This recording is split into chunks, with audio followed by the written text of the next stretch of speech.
In the hush of Washington's social whirlwind, nothing travels faster than a juicy scandal.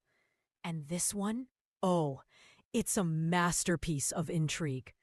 Picture it, a glittering gala at the Sinclair estate, chandeliers reflecting on marble floors, senators in midnight velvet, lobbyists in silk ties, and socialites in gowns that whispered wealth with every swish. Yet even amid that veneer of power and privilege, one moment was enough to crack the facade wide open and send rumors rippling through every corridor of influence. The beloved nanny, Barbara Babs Langford, was accused of walking off with $50,000 from her employers, the Sinclair family. From the moment Barbara was escorted out of the White Oaks ballroom, her cheeks as pale as the underglow of a northern winter, every raised eyebrow, every hushed corridor conversation, every headline the next morning was soaked in speculation. Did she really take the money? Was it a romance gone wrong? Or is someone else pulling the strings? In D.C., gossip is currency, and this story was minted in gold. The whisper started when Robert Sinclair, Jr. discovered the gap in his trust fund. $50,000 gone. No sign of a break-in, no signs of violence, just a clean transfer from his private account to an unknown recipient. And who better to pin it on than the nanny, Barbara, a single woman in her late 20s, dedicated, impeccably polite, too quiet for comfort. Rumor mills combusted overnight. It began at dawn in a scathing exposé by the Capitol Tattler, the inside voice blog that thrives on backstage whispers from Senate cloakrooms. The headline screamed, "Nanny nabs 50 grand, Barbara Langford's DC debacle." By breakfast, every staffer in every office had clicked, shared, and leaned in to catch the latest twist. Sources claimed Barbara had been spotted transferring funds from Sinclair's private account to a shell corporation.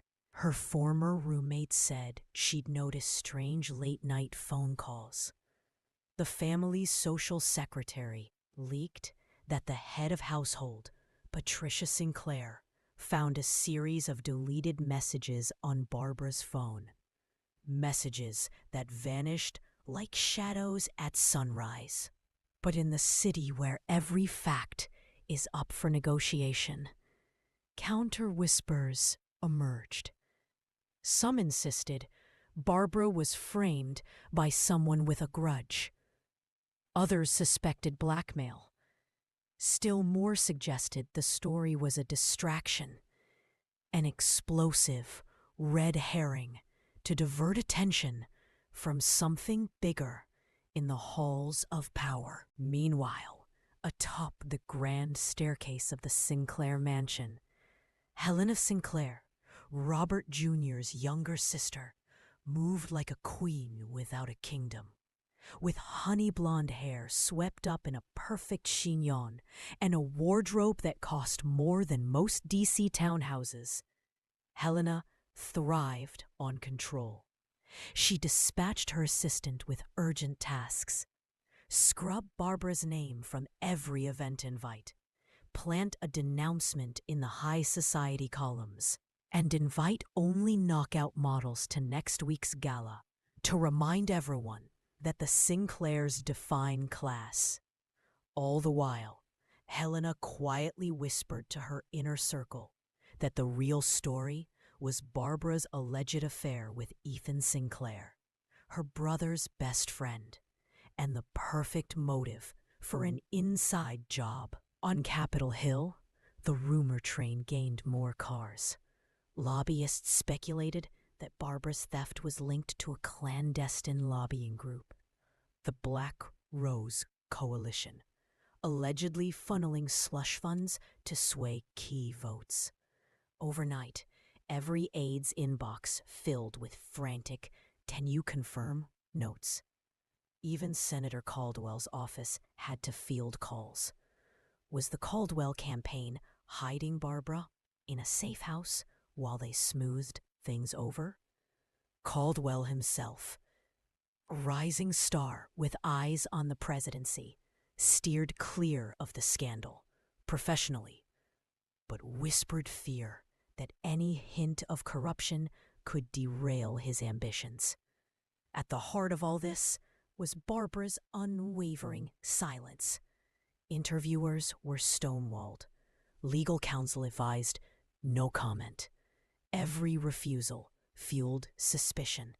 Babs, once a background figure in photos of laughing children, was now the brightest spot in town, burning hot with controversy. In the mid-range of these machinations stood Marina Torres, a sharp-edged attorney with her sights set on power.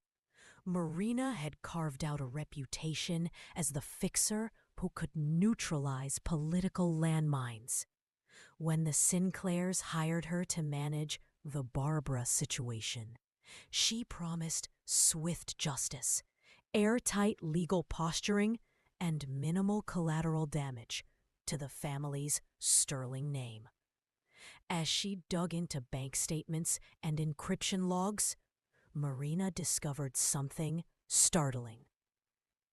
Money trail led not just to a shell company, but to a cut of unrelated funds siphoned from the Sinclair estate itself. Long-term investments earmarked for charity. Chills ran down Marina's spine. Why redirect charity endowments into petty accounts? Who would risk that level of duplicity just to frame a nanny? She expanded her search, peeling back emails, bribed staff confessionals, even convincing the housekeeper, Rita, to share more than spilled tea. Rita, a woman who'd served 5 first families and seen every scandal in town, paused before admitting she once glimpsed Patricia Sinclair shredding documents late at night. A slip of the tongue? Or a critical clue? Marina wasn't yet sure. Back at the Sinclair mansion, the pregnancy rumor was blossoming into a scandal of its own. Senator Caldwell, lauded for a pristine public image, was suddenly rumored to be the father of a secret love child. The mistress, Lydia, a junior staffer with a trajectory as untraceable as her Tinder history. Whispers flickered that Caldwell's campaign manager paid Lydia hush money, and the payoff funds lined up suspiciously with the missing $50,000. Intriguing. Yes, but was Caldwell innocent collateral or a cunning conspirator? Amid this swirl, Ethan Sinclair felt the tremors. The nephew and heir apparent, Ethan had always tried to live separate from his family's shadow. He'd built a reputation as a human rights lawyer, championing causes his own kin barely acknowledged. When news of Barbara's arrest hit his phone, he felt a knot in his chest. Because he'd known Barbara, trusted her. He'd seen her comforting his younger brother after nightmares, concocting pancake breakfasts at dawn, and somehow discovering the perfect Band-Aid for every scraped knee and broken spirit. He could not believe she was a thief. Fueled by fury and the taste of injustice, Ethan cornered Marina in the oak-paneled study. His voice, usually calm, shook. "You're letting them crucify an innocent woman." Marina, ever poised, responded coolly that facts mattered more than feelings. But as he pressed, she revealed a snippet. The deleted messages, the shell corporation, the untraceable account. "We have to follow the paper trail," she insisted. Ethan left with more questions than answers, determined to unearth the real story. As the weeks wore on, Washington's rumor ecosystem evolved into a grotesque kaleidoscope. Social media influencers paraded Barb theories. Late-night hosts cracked jokes about the nanny's mad money skills. The tabloids sold out of magazines with Barbara's face slapped across the cover. Yet for every new whisper, for every fresh accusation, a counter-narrative emerged. Barbara had alibis. Witnesses attested she was with the children when the transfers occurred. The mysterious Shell Corporation was linked to a network of ghost assets, possibly controlled by someone higher up. In the eye of this hurricane, Marina continued her investigation in secret, poring over server logs and clandestine meetings, grilling Senate tech staff about firewall anomalies, and privately interviewing Linda Harper, a security technician who'd installed the Sinclair home network. Linda's information cracked the case wide open. On the night of the alleged theft, there had been an unscheduled firmware update, one that could only be triggered with direct access to Patricia Sinclair's personal laptop. Worse, the security footage of the study showed Patricia entering with a flash drive shortly before the digital heist. Armed with this revelation, Marina confronted Patricia in a tense, private meeting. Patricia's confidence faltered when Marina displayed timestamps and IP logs. "I did it all for the family," Patricia confessed, tears springing to her eyes. "I needed money to cover the Caldwell hush fund. If Senator Caldwell's affair leaked, it would destroy everything. The $50,000 channeled through Barbara's identity to mask the real purpose. Hush money to silence Lydia until the pregnancy could be concealed or redirected. By the time Margaret Caldwell, Senator Caldwell's wife, caught wind of the truth, it was too late. The affair bulletin boards were swamped. Caldwell's campaign staff, already on high alert, scrambled to contain the fallout. Legal suits flew. Barbara's charges were dropped. Her name ambitiously cleared in a joint statement from the Sinclair and Caldwell families, both desperate to avoid mass implosion. But for Barbara, the damage was irreparable.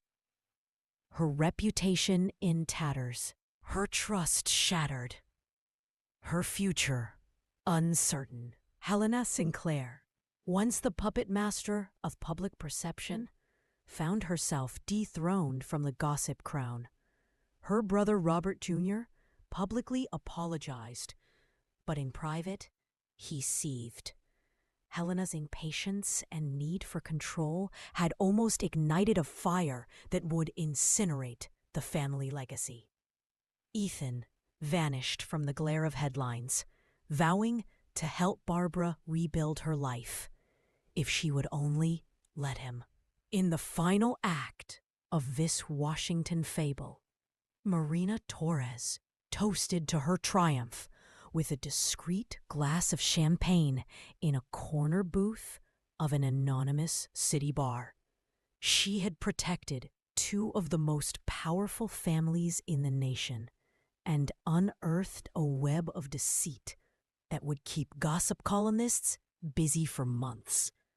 Her reward was an unmarked envelope stuffed with a generous check and an offer to become legal counsel to a new political PAC. Because in Washington, deeds once done are never forgotten. As for Barbara Langford, the former nanny turned scandal's poster child, she quietly slipped out of D.C., her head high despite the bruises on her name. Rumor has it she settled in Charleston, where she's teaching creative writing to at-risk youth. Proof that even the most sensational stories can have a redemptive sequel. As for Barbara Langford, the former nanny turned scandal's poster child, she quietly slipped out of D.C., her head high despite the bruises on her name. Rumor has it, she settled in Charleston, where she's teaching creative writing to at-risk youth. Proof that even the most sensational stories can have a redemptive sequel. And so the capital's gossip mills have churned on, ever hungry for the next juicy reveal. But this scandal, oh, it will linger in whispered corridors and marble foyers for years to come. Because in Washington, power and privilege may command respect, but at the end of the day, it's the razor-sharp edge of a good rumor that truly rules the room.